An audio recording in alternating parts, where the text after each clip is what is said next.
Israel और America को यह लगता था कि शायद वो ईरान को अपनी ताकत से झुका लेगा और ईरान से अपनी बात मनवा लेगा, लेकिन ईरान जो बार बार यही बात दोहरा रहा था कि अगर तुमने छेड़ा तो छोड़ेंगे नहीं, और हुआ भी कुछ वैसा ही।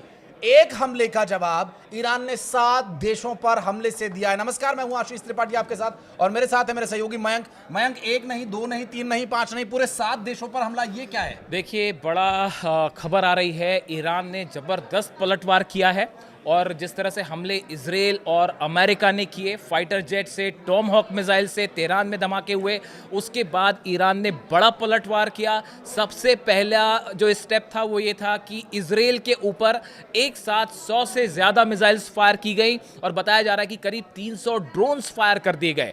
और ईरान की तरफ से कहा गया ये तो अभी पहला बैराज है, यानी ये मिसाइल्स की पहली लहर है, और पहला रिप्लाई किया गया, जो कि इजराइल के कई शहरों में धमाके की खबरें आ रही हैं। इजराइल का डिफेंस सिस्टम उन्हें नहीं रोक पाया, तो पहला जवाब इजराइल को दिया गया। दूसरी, जिसका आपने जिक्र किया, जो दूसरी खबरें आ रही हैं, उसके मुताबिक 7 देशों में अमेरिका के बेसिस पर एक साथ ईरान ने हमला किया।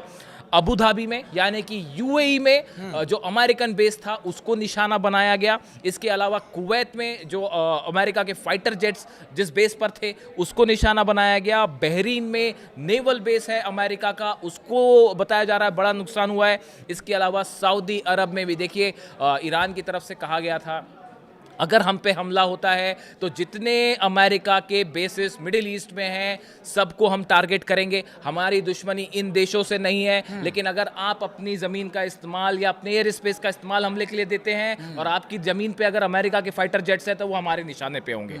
यानी रियाद में, सऊदी अरब में भी ईरान ने मिसाइल्स बरसा दी हैं। इसके अलावा जॉर्डन, देखिए जॉर्डन वो देश है जहाँ पे सबसे बड़ा अमेरिका का फाइटर जेट्स का मूवमेंट हो रहा था। F-35 जेट्स थे, F-16 जेट्स थे, वाक्स प्लेन्स थे, रिफ्यूलिंग जेट्स थे, ये सब के सब वहाँ मौजूद थे।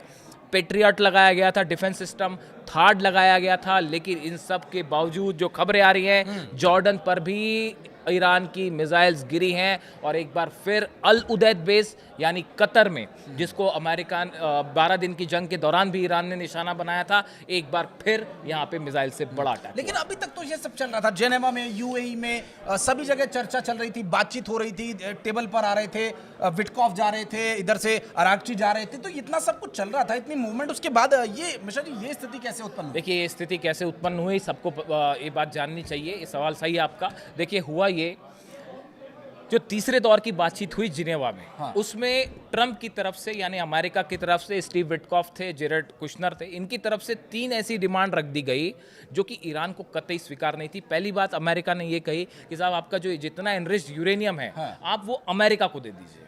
हाँ। अब ये बात ईरान को कतई मंजूर नहीं, ना ईरान की सेना को मंजूर, किसी को मंजूर नहीं होगा कि अपना एनरिच्ड यूरेनियम आप अमेरिका को दे दे। ईरान ने मना कर दिया, साहब हम नहीं देंगे।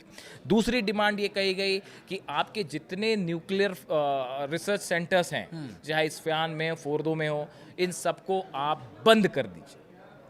ईरान ने कहा भाई हमें अपनी सिविल एनर्जी की ज़रूरतों के लिए जो है वो हमें न्यूक्लियर एनर्जी की ज़रूरत है, मेडिकल फैसिलिटीज़ के लिए जो है ज़रूरत है न्यूक्लियर एनर्जी की, तो हम इसको पूरी तरह से बंद नहीं कर सकते। अगर आपको इंस्पेक्शन करना है आप आके करके देख लीजिए, हम बम नहीं बना रहे, आप चेक कर लीजिए, लेकिन हम इसको पूरी तरह से बंद नहीं करेंगे।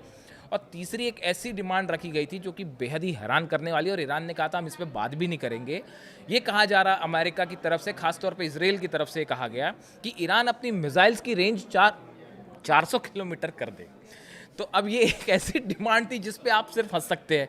ईरान, एक तरफ तो जो है ये खबरें आ रही हैं कि ईरान ने ICBM टेस्ट कर ली है, और वो पेंटागन की रिपोर्ट्स आ रही हैं कि मिसाइल्स जो हैं वो अमेरिका तक भी पहुंच सकती हैं अगले कुछ दिनों में। डोनाल्ड ट्रंप खुद वहाँ संसद में कह रहे हैं। तो कैसे ईरान इन शर्तों को मानता कि अपनी मिसाइल रेंज आप 400 और 500 किलोमीटर कर दीजिए।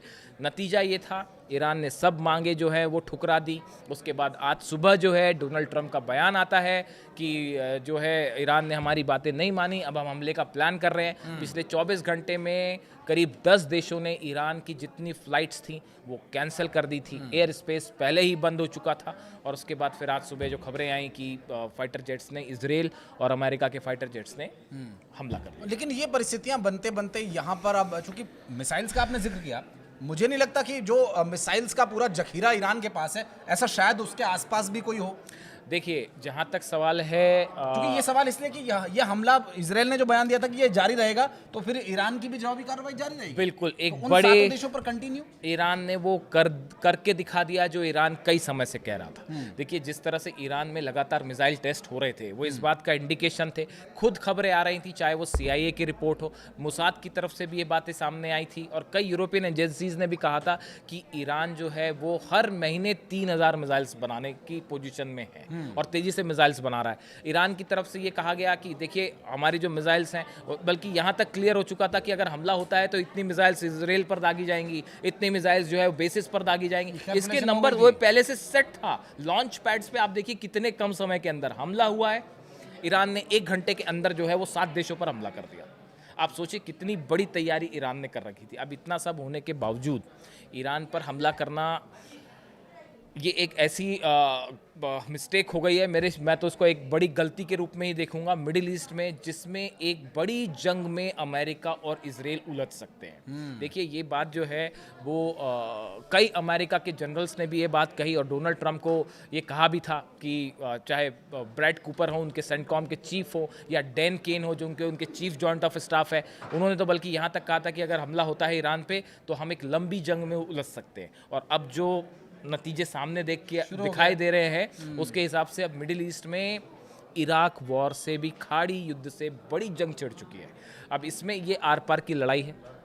ईरान ने कहा था हम कोई लिमिटेड स्ट्राइक नहीं करेंगे, कि ये कोई फिक्सिंग नहीं करेंगे हम ऐसी कि भाई जो है कि बस हमला, एक तो हमला कर दिया और वो 2 दिन में लड़ाई हुई और सब खत्म हो गया। एक ऑल आउट वॉर होगा और ये एक बड़ी ऐसी जंग शुरू है जिसका अंत अब दिखाई नहीं दे रहा है और इसमें बड़ा नुकसान होगा इजराइल को, निश्चित रूप से। और इसका व्यापक असर पूरी दुनिया पर भी पड़ने वाला है स्वाभाविक रूप से। लेकिन इस तरह की जो परिस्थितियां हैं, क्या इससे पार पाने का कोई तरीका अभी बचा है? इसमें भारत की क्या भूमिका होगी आगे आने वाले समय में? क्या UN भी इस तरह के वॉर्स को लेकर के कोई अपनी प्रतिक्रिया या हस्तक्षेप कर सकता है, या फिर अमेरिका जो दावे करता है बार बार युद्ध रुकवाने के और युद्ध करने के, तो ट्रंप पहले से ही शौकीन है, क्या अब उनका शौक इससे पूरा हो पाएगा?